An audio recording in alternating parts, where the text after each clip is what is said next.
Hello and welcome back to PPMA TV with me, Andy Fitzsimons. Delighted to have Peter Conradi from the Sunday Times with us. Really good to have you here, Peter. I know that you've travelled all the way from Paris to be here, so that's certainly clocking a few air miles. You've just done your keynote speech, and it's a difficult one, isn't it? Because it's all about the political climate, looking at it from the European perspective. What actually is the mood regarding what's happening in the UK, regarding Brexit? I mean, are people quite frankly sick and tired of it? I think they are a little bit sick and tired of it, yes, as indeed I suspect probably quite a lot of people in Britain are, but this is obviously a crucial moment. I mean, you and I are speaking now at the moment when Boris Johnson has just outlined his plans. He's finally outlined his plans for how he wants to do a deal with the EU. And at the moment now, we're waiting to see how the Europeans will react to it.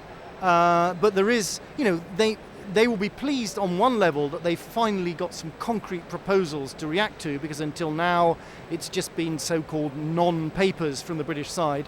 But whether they actually like the contents of what they see and whether they think it's acceptable is another question. There's been some talk that it's a sort of a Theresa May plus deal, and how much of that will be accepted. Just how ready are the EU, do you think, to do a deal with the UK? I think the EU are very keen indeed to do a deal, because no deal is going to be bad for us, it's going to be bad for them also. But they're not going to give up certain basic principles in order to get a deal with us. And basic principles for them are essentially the integrity of the single market. They want to have almost a kind of a wall around the single market to protect it, so that within it goods can flow freely without duties, without any kind of regulations, but they want to be able to police that external border. That's one thing. The second thing that they don't want is a hard border between Northern Ireland and the Republic of Ireland, because they say quite rightly that it goes against the Good Friday Agreement. And so it's a question of reconciling those two, with also a third demand from Britain to actually leave the customs union that creates what they call the Brexit trilemma. And the argument behind that is that essentially you can have two out of the three, but you can't have all three. And Britain is trying to have all three. They're trying, in a sense, to square this circle. But I think there's a degree, or considerable degree, of scepticism in Europe that the latest deal will actually manage to do that. I mean, it's interesting, isn't it? Because, so much of this really, or certainly a large part of it, does hinge on Germany. I mean, the trade from Germany is substantial. The car manufacturing is, as we know, I think the Germans import either the most amount of their cars to the UK, or we're certainly second on the list. Where does that what sort of pressure does that herald in terms of being able to almost sort of force the German government to say, look, come on guys, we need to do a deal here? I think actually not very much. That's the interesting thing, and I think that is a little bit of a misconception in Britain. Obviously, the German car industry is very, very important to the German economy. It's a huge section of the German economy, and they very much want a deal, and the car industry very much wants a deal. But also, the car industry is concerned about broader things. They also are concerned about the single market, the maintenance of the single market. They've got other worries at the moment in terms of possible trade war with America. They're getting caught up in the aftermath of the trade war between America and China. So, the extent to the sense in which they're somehow going to bend Angela Merkel's ear and say to her, look, do a deal with Boris or else. It's not going to happen, not least because Germany is powerful, but it doesn't control the EU. There are other countries there. It's a union that's based very much on looking after the interests of small countries like Ireland, and they are not going to just throw Ireland under the bus. You mentioned about Boris, and of course, he's quite an idiosyncratic character, isn't he? I think a bit like Trump, sort of wherever you go, Boris's face seems to appear. How seriously is he actually taken throughout the European member states?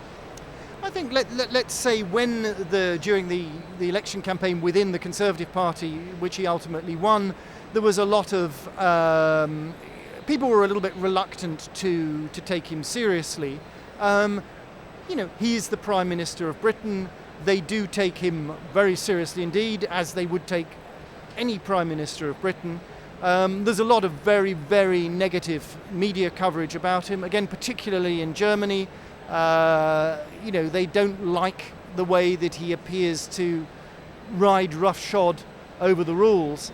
But ultimately, they will try and do a deal, but it's going to be a deal that respects their red lines, and whether their red lines are compatible with the British government's red lines remains to be seen. It's an interesting one on the basis that we are where we are, of course, with Brexit, and you have to sort of wonder how many other countries are sort of looking at what's going on in the UK and thinking, actually, we're going to wait and see what happens before we actually start to pull the plug ourselves. Let's say, I think in all of these countries, or in most countries, there are a relatively strong right-wing populist parties that maybe take typically about 10, 15, sometimes 20% of the vote, which tend to be anti-EU and certainly anti the euro in the countries that they are. But I think, the idea that there is a long line of countries that want to leave the EU or thinking about leaving the EU, I think is completely erroneous. I mean, there are elements of the EU that people are unhappy with. In Germany, there are a lot of people unhappy with the euro because they feel that they are somehow bailing out these kind of lazy southern Europeans. There are a lot of people in southern Europe who are unhappy with the euro because they feel it's just a way of Germans selling all their cars and all their manufactured goods to them. But does that actually translate into a popular desire to leave the EU by a majority of the population? I would say in none of the countries even before we started this whole process, would there have been a majority? And I suspect that having seen how it's been going so far, the proportion in favour of a Frexit or a Nedalexit or a Grexit or a Dexit in the case of Deutschland, Germany, has gone even further down. We've got the incoming EU Commission President of Ursula von der Leyen. What sort of impact could she actually have on the situation? She's obviously a German. Do you think that that's going to influence the status quo post-Brexit? Well, I mean, I think, hopefully some kind of all the negotiations will be out of the way, certainly on leaving before she comes in, because she comes into office at the same time, basically the beginning of November, the same time as Brexit. She's a very, very interesting character. She's the former German defense minister. She was put there, in fact, not so much by the German government, but it was Emmanuel Macron, the French president, who very much pushed her candidature. She likes Britain. She studied at the LSE here back in the 1970s. She has a fondness for Britain. She used to go to punk clubs here. She used to go to the Buzzcocks concerts. She's got all that kind of baggage. But on the other hand, she is there as a representative, not really of her country, but of the EU. And she, again, her job as president of the Commission will be as guardian of the EU treaties, which are taken very, very seriously. They're, treated in a very legalistic kind of way. And she's just going to basically make sure that any deal that is done ultimately, maybe after we've Brexited with or without a deal, looks after the interests of all the EU member countries, including Ireland. Now, you've walked the floor at the PPMA Total Show yourself, you've spoken to a few of the members, and I suppose that one of the burning questions that people will ask, and of course you're not going to have the answer to it, but is really where do we sit in terms of the trade deal? Because clearly a lot of companies are importing from other countries. In some cases it's on a zero tariff, and in many ways it took a long time to set those tariffs up. Of course, once we've left the EU, those tariffs then move to perhaps WTO terms. What do you see could potentially happen? I mean, could we actually be in a position where trade deals could actually be fixed quite quickly?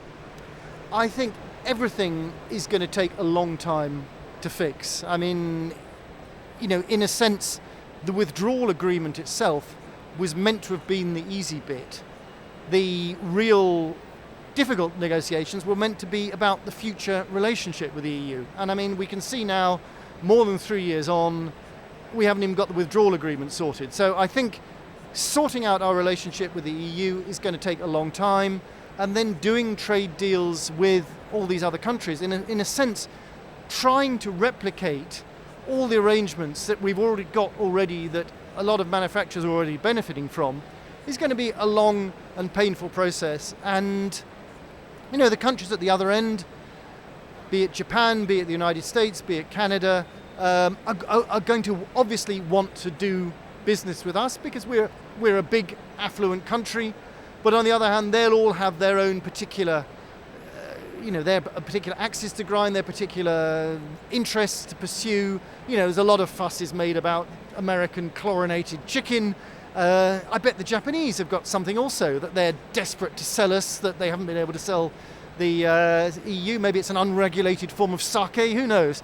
So all these kind of things are going to enter into it. And I think it's going to be a very long process. And I can imagine that a lot of the people certainly exhibiting at the show, people who I've spoken to, are parts of quite intricate and complicated supply chains which involve maybe importing machinery from outside the EU, bringing it through either physically through Britain or just sort of nominally through Britain, then re-exporting to EU countries. I think some of those might be worried about essentially being cut out of that chain. Are they actually, they're clearly providing some kind of value added, but are they providing so much that will outweigh the hassle involved? And just the whole certification of machinery, there will be ways found around it. I was talking to someone who said that by the simple expedient of opening a small office in the Republic of Ireland, almost like one man and his dog running it, that gets round a lot of the or some of the regulatory problems. But there'll be going to be plenty of other ones. There'll be a lot of paperwork to fill in that people are accustomed, I'm sure, to filling in when they're doing deals with Japan or sending stuff to Japan or Mexico, all these places, but which, until now they haven't had to do when they're sending stuff across the channel to Holland or to Belgium or to France. So it's going to be complicated, I think. Well, Peter, you're clearly going to be a very busy man over the next couple of weeks and months, and I'm sure all the people here and also everyone that's viewing this interview online will be intrigued to see what you're going to be writing about Europe and obviously about Brexit.